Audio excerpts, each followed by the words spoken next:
So what's interesting, Gene, is usually when people retire or announce a date, they have like a countdown clock somewhere. Are you counting down in your mind, or are you just savoring right now this last season? Yeah, I'm actually savoring this last season. Of course, you have periodic countdown clocks when you're probably more around family, and I have that on occasion. But I'm really savoring this last year. And normally you wouldn't do the announcement as early as I did, but I wanted to separate it from, the president's announcement and not have that reflect on her or him at that time. So, but yeah, I'm savoring this moment. Why did you say this was the right time? Like, was it because there was going to be a change in the presidency here, or was it more personal? It's more personal. My mentors have always said, you're just going to know. It's just going to hit you. And because you can always rationalize, keep going. You can always say that to yourself. And, I'm blessed. We have 4 kids and 8 grandkids. And, I've kind of been like, 1 foot in most of the time, even with my own children.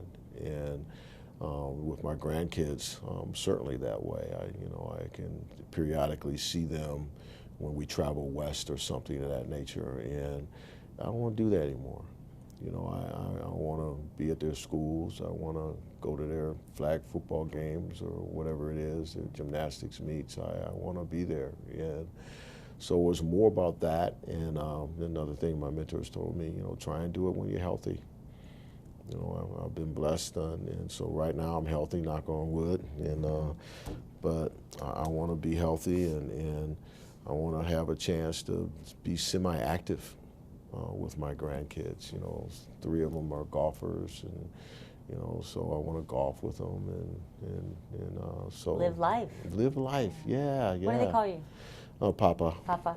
Yeah. So it's I just want that, and I didn't do that well with my own kids, and I want to do a better job with my grandkids. Mm-hmm. That's a great reflection and a great Thank you. story. I think a lot of people can take away from that too. Well, thank you. You don't have to be retirement age Right. to feel that either. No, right? Whatever no. retirement age is. Yeah, right? whatever So, it is, and it's people were asking me, you're going to transition. What are you going to do? You're not going to be able to, I'm a 24/7 guy right now. I'm highly competitive, and I actually just met with some hockey guys, and one of them was retired. He said the first 3 months was really hard for him. So now I got in my mind, I just got to get through the first 3 months, and I'll be fine. But after so long in the business, right, of Yeah. what you've been doing, it might take longer than 3 months, right? It might. You have such a good cadence going. Yeah, It'll yeah. be tough to break. Well, I'm looking at it. It's funny. I'm kind of mentally changing the retirement thought process. This is my next chapter of life. I'm going to do something. I just don't know what it is. I'm not going to do it right away. I'm going to take my time, but I'm going to do something. I just don't know what that will be. And my wife Sheila would probably tell me when it's time to go do something. I'll tell you not to go do something. Exactly right. Yeah, I can imagine all those calls came in saying, oh, well, since you're leaving, want to come here? And she's probably like, nope. Yep. Okay. Well, I've had a couple, and another thing that my mentors have told me is just don't make commitments right away. Just take your time, get into your transition, and there'll be a point where you'll say to yourself, just like you said to yourself when it's time to retire, there'll be a point where you'll say, you know what, I need to do something else to be active or whatever. So I'll figure that out. So, the last OSU football season for you Yeah. as the AD. Yeah. How do you feel going into Saturday? It's hard. It's hard. There's going to be so many moments that I'm going to make sure I take the time to enjoy and savor. One of my traditions that I have embraced here, frankly, is I just love to see the flag raised by ROTC. I'm not going to miss that. I'm going to be on it every 6th game that we have. I'm going to be right there, standing, watching that. And then the red coats and ushers. Most people don't know this. I just love them, and so the opportunity to interact with them, and that just won't be at football. That's at all of our other events. But football, because there's so many of them there, I'll move around and adapt them a little bit, and they mean so much to us, and they're a great group of people. So there's a number of things like that I'll take in, and of course every game from a competitive point of view we want to win, so I'll take in that, and watch the development of some of our guys. But yeah, the moments will be more about the people. And some of the traditions, the band, the Script Ohio, all that stuff. So I'm going to soak it all up. Wow. And this Saturday will be a big one. You've got the alumni band. And Yeah. You've got the 50th anniversary of the women joining the band. Yeah, it's awesome. Yeah, so I can't wait. I'm going to go see them in St. John and read them and see them packed in there. And we've kind of changed St. John. We have what we call our powerhouse. We turn it into a weight room. So, their seating in there will be slightly different, but I can't wait to see them. And I'll take a lot of pictures on my phone, and but yeah, it'd be cool. Well, when we beat that team up north, that'll be the icing on the cake That'll for you come it. November, right? Yeah, that was kind of the only thing. My family talked about it a little bit. Was I'm ending it up there as opposed to here. It would have been great to have a year where that was our last home game, but hey, it is what it is. And but yeah, our whole deal is to get better every single game, so we can get to a point where we can get back to winning Big Ten championships, and that goes through them. They're really good, so we'll get better. We'll be there. Well, since I know I have some time with you, because I checked with them, I Yeah, that's how busy right. your No, schedule. fine. I did have a couple more questions. Sure, you go talked ahead. about the Big Ten. Yeah. I mean, obviously the big news, right? Yeah. The expansion. Sure. From your time here, I think it went from 11 schools to now 18? Yeah, whatever it is. Yeah, 18. Whatever Yeah. it is. You can't even keep count. I can't. I don't even think about it. But yeah, you're right. It's 18. Is it too big? No, it was going there. I don't think we planned it to be this way, this fast. 16 was planned, and 18 with Oregon and Washington. We had studied Oregon and Washington before when we added USC and UCLA, so we knew about their demographics, their institutions, those things. So when it came on us fast, and so we didn't anticipate going to 18. But it came on us fast. Our television partners stepped up big time and applaud their relationship, and so no, I didn't see us going to 18. I don't think it's too big. I think down the road, 7 to 10 years from now, you'll see it even bigger. Well, that was my next question. I mean, people are talking Notre Dame, the next logical one to possibly join. It's here nearby. Yeah, they we've had conversation with them over the years, and Jack Swarbrick, who's also retiring next year, is a good friend, but Father Jenkins, a great friend. But right now they are comfortable where they are, and I don't see them going into a league right now. So I think they're going to be where they are in an independent status for a long time. The college football playoff expansion, it's a good position for them. They have to really fall on their face competitively to not be in the playoff, which is possible. But, their goal is to win the national championship and get exposure for their institution, which is why they went to Ireland.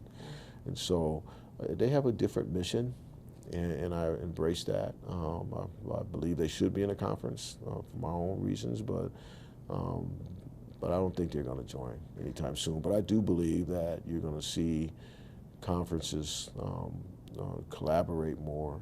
We're looking at more interest groups and pressure groups involved, politicians, lawsuits, all those type of things. Mm-hmm. And television, as you know better than me, is changing. So somewhere down the road, I think you're just going to see more teams or more alliances between conferences from a television point of view. And perhaps they won't be called conferences anymore. Right, who knows? Who knows what it'll be. I'm a traditionalist, Gene. I'm still, I'm a USC grad. Oh, I know. It still hurt a little bit. I'm still working on that one. Yeah. I'll see you next year in the stands, I right? know. It's a real different challenge, It is. And I know I played at Notre Dame, coached at Notre Dame, so we went out to USC quite a bit and played, and it took me a while to let go of some of the traditional things that I hold dear, because You have to embrace change. Yeah. We have to. There's certain things that are traditions you gotta protect. Like you Michigan OSU rivalry. Yeah, Do not touch that. Do not touch it. Yeah. Don't touch it. As much as people want to, you don't. And then you don't change Brutus. You don't ask the band to do something other than Script Ohio. So there's certain things you hold on to, but the reality is there'll be new traditions. There'll be new traditions for our fans when they go to Oregon. When they go to Washington, they'll probably go to Napa first and then go to Oregon. So there'll be new traditions. That's funny. Talk about how you think just this expansion, though, is also going to really help some of the student athletes as well, with just bigger exposure in the conference overall? Yeah, I think so. I think we have to be smart. Fortunately, we have our senior women administrators, Janine Ullman is ours, are doing a great job with the scheduling framework to try and mitigate the travel issues. And keep in mind, our student athletes travel anyway. People talk about the burden that travel is going to. Our men's lacrosse team was, overseas, and our women's basketball team was in Brazil. They travel. So it's not the burden that people think, but it's going to be great exposure for them and a great opportunity to see different places. Our Olympic sports do a better job of this than football and men's basketball, and they need to do a better job. But when our volleyball team goes somewhere unique, they take the time for our student athletes to see that environment. So the first time our team goes to Washington, any of our teams go to Washington, I think it'd be cool if they built in an opportunity to see Seattle. Sure. Yeah. It's a cool place. Yeah. It really is. The marketplace is really an educational opportunity. There's a book about that. So I just think, there'll just be new experiences for our student athletes. They'll get tremendous exposure. And who knows what the television platforms will be 7 years from now, but that'll be even more exposure. Is there something that you feel you have yet to accomplish as AD before you walk out the door? Not really. I have some goals that I want to achieve this year that are more about, maintaining our culture. Since COVID, we had to put in place different tactics and strategies to bring back the culture that we have for the 523 employees we have here, and they're critical. But yeah, we have some budget issues we need to plan for the future, so I'm working around that with my internal team just to be able to lay it on the table for the next person. Here's a decent budget plan for you to consider. But otherwise, I just want to savor the moment, run hard like I normally do. We have to raise money for our women's ice hockey facility.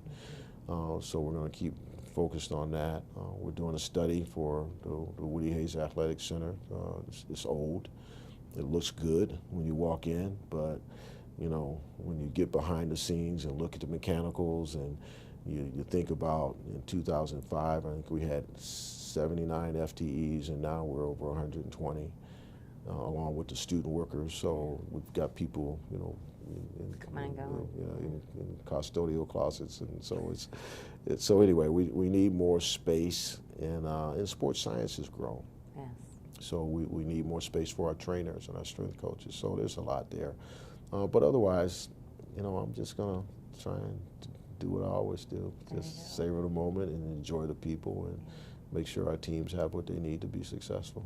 What do you think will be the biggest challenge for the next AD? I think the future. I've always tried to do my best to work with my colleagues across the country in the Big Ten to plan for things that we see coming and things that we don't see coming. And I'm concerned about our current model of intercollegiate athletics, the funding model, whether it's sustainable. It's probably not. We have, I think, 4 lawsuits out there right now around NIL, pay for play, revenue share, all those type of things. I don't know what's going to happen with those, but those could be significant costs that we might have to incur based upon how those lawsuits go. And then you have, things like NIL that has emerged, and making sure that we stay up to speed with embracing that the right way and doing it the right way. It was clunky for us at the beginning, but I think where we are now, we're in a good spot. But that's still going to change, so how do you adjust to that? So I think the new AD will have to be very creative and be patient and make sure that she or he kind of works with their colleagues across the country to kind of plan for things that we have no control over. We don't know what these lawsuits are going to bring. And NIL is still changing. Still changing. So, still changing. Yeah, that was one of my questions. Yeah, it's still changing, and we're fortunate in being in this market where we have a lot of companies and corporations who have embraced it, and then we have the collectives have emerged and kind of repositioned themselves, and now there's clarity on where they fit in this space and how they're going to operate. But there's going to be something else. I don't know what that is. There's going to be something else around NIL that we're going to have to make sure we embrace. I do believe that we need federal legislation. I do believe we need standardized contracts. I do believe we need certification of agents nationally. We have a slew of agents that are outstanding, but we got the unscrupulous character that's trying to take advantage of young people. Right. That's happened. I think there's a lawsuit now between a kid in Florida. So I just think that the reality is it's going to change, as you said, and so what we have to do, the next AD and my teammates here, is just be patient. Don't overreact. And if you overreact, you find yourself in trouble. So just keep your eye on the ball. No, I don't have too much more time with That's you. That's all right. So, go ahead. 18 years as a Buckeye. Yeah. Proudest moment, lowest moment. Oh God. It's so hard to articulate the proudest moments, because obviously the championships are there. The men's volleyball NCAA championships at St. John Arena was phenomenal. The football championship, against Alabama and ultimately Oregon were outstanding. But the reality is, there's so many student athlete moments that when I announced my retirement, I got so many messages from former student athletes that ultimately were just so moving, and it reminded me of why we do what we do, and they were thanking me for the environment we created for them and through my teammates, and those moments, as I read each text, it reminded me of those student athletes. I got one from Emma Baranski, who was a national champion synchronized swimmer. She's now in Vegas and opened up her own company there.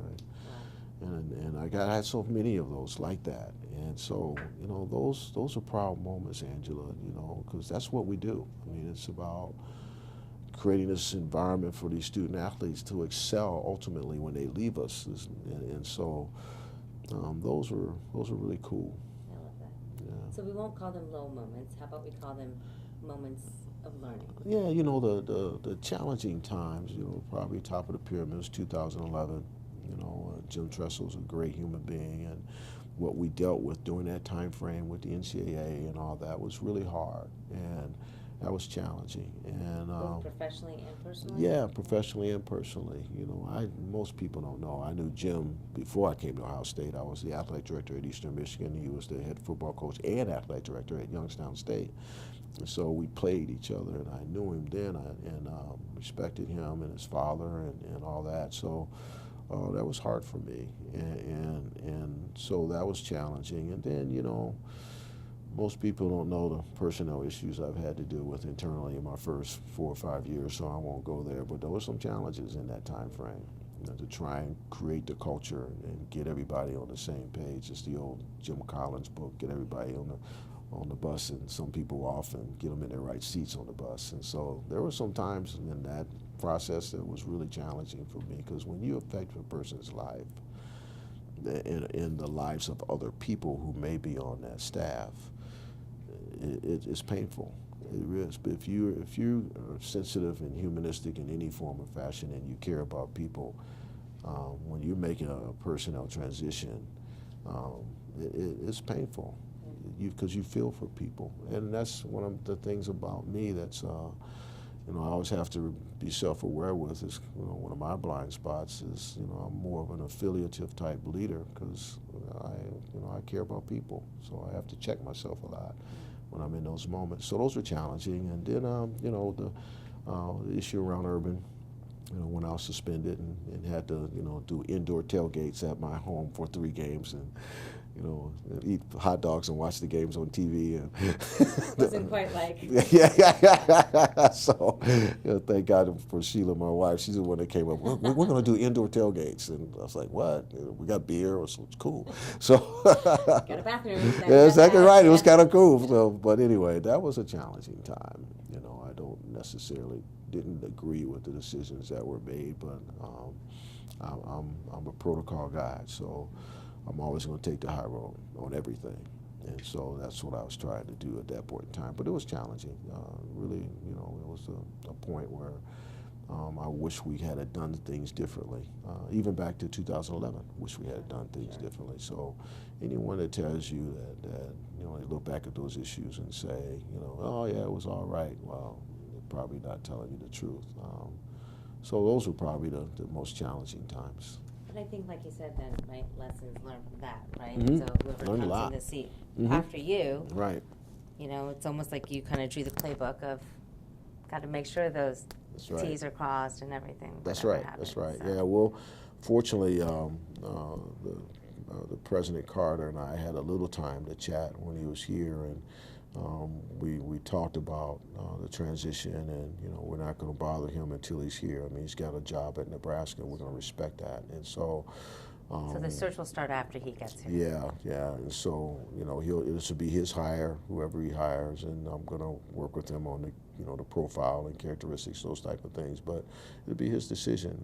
But he has shared. He wants to have that person overlap with me a little bit. So I'll be able to share some of the things that we just talked about, and I'll talk about the challenges that I've had here and the history around them, so that person is knowledgeable about them, but I also talk about some of the things that have been exceptional here, and that she or he should embrace, and every leader tweaks something, so I don't know what it'll be, but there's some things here that are pretty good. Gene, thank you. No, thank you. Once I appreciate it. Buckeye, Thank you. Buckeye, That's right. right? Thank you.